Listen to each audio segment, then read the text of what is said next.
வணக்கம். ரமாகோவின் தெய்வீக பதிவு சேனலில் இன்றைக்கி நம்ம பார்க்க போகிற பதிவு எல்லாருக்குமே இது ஒரு தெரிஞ்ச விஷயந்தான். ஆனால் எதுக்காக ஏன் அப்படின்றது நமக்கு யாருக்குமே தெரிய போகிறதில்ல. எல்லாருமே தெரிஞ்சுக்கணுன்றதுக்காக நான் இந்த பதிவை போடுறேன். கிரகப்பிரவேசத்துக்கு அப்புறம் அந்த வீட்டுக்குள்ளே பசுமாடு எதுக்காக அழைத்து செல்கிறோம் அப்படின்றதையும், இந்த பசுவிற்கு அகத்திக்கீரையை எதுக்காக கொடுக்குறோம் அப்படின்ற 2 பதிவு பற்றியும் இன்றைக்கி நம்ம பார்க்க போகிறோம்.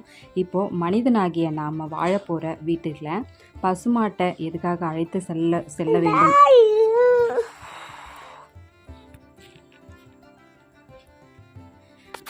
புதிய வீட்டில் யாக பூஜை செய்யும் நன்னாளான புதுமனை புகுவிழாவில் பசுமாட்டை கன்றுடன் அழைத்து செல்கிறாங்க. இவ்வாறு ஏன் செய்கிறாங்க? அது 5 அறிவு பிராணி தானே, காலத்தில் அவசியம்தானா அப்படின்னு நாம் யோசிச்சிருப்போம். அந்த காலத்தில் பசுக்கள் தான் செல்வ செழிப்பின் அடையாளம். ஒருவனிடம் எத்தனை பசுமாடுகள் இருக்கிறது என்பதை கணக்கில் கொண்டு தான் அவனது சொத்து மதிப்பையும் கணக்கிடுவாங்க. பசுக்களின் ஆரோக்கியத்தை வைத்து தான் அவ்வூரின் வளத்தையும் கணக்கிடுவாங்க. வாங்க குடம் நிறைக்கும் வள்ளல் பெரும் பசுக்கள் என்றால் ஆண்டாள் நாச்சியார். பகவான் கண்ணன் வளர்ந்த சீர்மல்கும் ஆயர்பாடியின் வளத்தை கூறும்போதும் பசுக்களை கொண்டுதான் சொல்கிறாள் ஆண்டாள். பசுவிற்கு திருமகள் தாயாராகும் மகாலட்சுமியின் அம்சம் நிறைந்து இருப்பதாகவும் ஐதீகம். தெய்வீக சக்தி நிரம்பிய அந்த மாடு கன்றுடன் முதலில் வீட்டிற்குள் காலடி எடுத்து வைக்கும் போது புதிய வீட்டிற்குள் நம்மையும் அறியாமல் ஏதேனும் துர்தேவதைகள் அல்லது தீய சக்திகள் இருந்தால் அத்தனையும் அங்கிருந்து ஓடிவிடும் என்ற நம்பிக்கை. இந்த அடிப்படையில் தான் புதுமனை புகுவிழாவின் போது கன்றுடன் கூடிய பசுவினை முதலில் வீட்டுக்குள்ளே அழைத்து செல்கிறாங்க. கன்றுடன் கூடிய பசு அப்படின்றது கேட்டதை கொடுக்கும் காமதேனுவின் அம்சம் அப்படின்றதுனால அல்ல குறையாத செல்வம் மகாலட்சுமியின் அம்சமான காமதேனுவின் அருளால் நமக்கு கிட்டும் என்பதும் நமது முன்னோர்களோட நம்பிக்கை. பசுமாடு என்பது தூய்மையின் அடையாளம். உலக உயிர்களால் கழிவுப் பொருள் கூட அபிஷேக பொருளாக பயன்படுவது பசுவிடமிருந்து கிடைக்கும் சாணமும் சிறுநீரும்தான். பசுவிடமிருந்து பெறப்படும் பஞ்சகவ்யமும் இறைவன் விரும்பும் அபிஷேக பொருள் என்கிறதும் பெரிய புராணம். மேலும் அதன் சாணமும் சிறுநீரும் காற்றில் பரவி இருக்கும் பாக்டீரியாக்களை அருகே அண்ட விடாது என்பது அறிவியல் பூர்வமான உண்மை. இத்தனை சிறப்பு நிறைந்த பசுவினை குடிப்பிக்கும் வீட்டுக்குள்ளே அழைத்து சென்றதால தெய்வாம்சம் நிறைந்திருக்கும் அப்படின்னு சொல்கிறாங்க.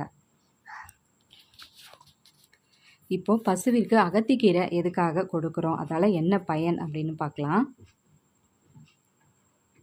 பசுவை வணங்காத சித்தர்களோ துறவிகளோ இல்லை என்று கூட கூறும் அளவுக்கு பசுவின் மீதான பக்தி உள்ளது. தெய்வீகத்தன்மை காரணமாகவே தேவலோகத்தில் கூட பசு வணங்கப்பட்டதாக புராணங்கள் கூறுது. எனவே பசுவை வணங்க வேண்டும். உலகில் உள்ள பசுக்கள் அனைத்தும் தமிழ் மொழி பேசுகிறது என்பது வாரியார் சுவாமியின் அறிவுபூர்வமான வாதம். எனவே இறைவனால் படைக்கப்பட்ட முதல் மொழி தமிழ் என்பதும் அவரது கூற்று. பசுவின் மகத்துவமும் தெய்வீக தன்மையும் நல்லவர்களுக்கே புரியும். உதாரணமாக ராமாயணத்தில் பரதனை விட்டு ராமனை பிரியும் போது பரதன் வேதனை தாழாமல் புலம்புவார். ராமரை பிரியும் அளவுக்கு என்ன பாவம் செஞ்சிருக்கேன், பசுவுக்கு உணவு வழங்காமல் இருந்தேனோ, இல்லை கன்று பால்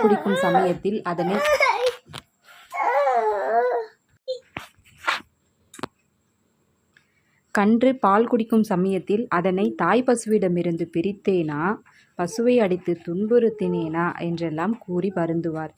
பசுவிற்கு அகத்திக்கீரை பழம் கொடுத்து வழிபட்டால் நமது பாவங்கள் தீரும் என்பதும் ஐதீகம்.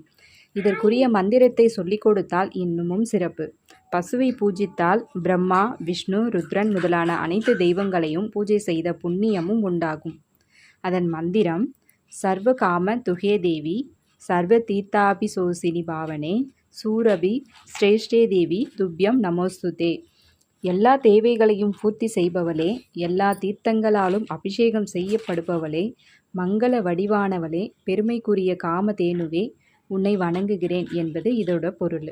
இதை சொல்லி பசுவை வழிபட்டால் முன்னோர் சாபம் குடும்ப சாபம் தீரும். பித்ரு ஆசி பூரணமாக கிடைக்கும். குடும்பத்தில் தடைப்பட்ட சுப விஷயங்கள் விரைவில் நடந்தேறும். குறிப்பாக பசுவிற்கு அமாவாசை தினங்களில் அகத்திக்கீரை கொடுத்து வந்தால் பித்ரு தோஷம் மற்றும் பித்ரு சாபமும் நீங்கும். நன்றி.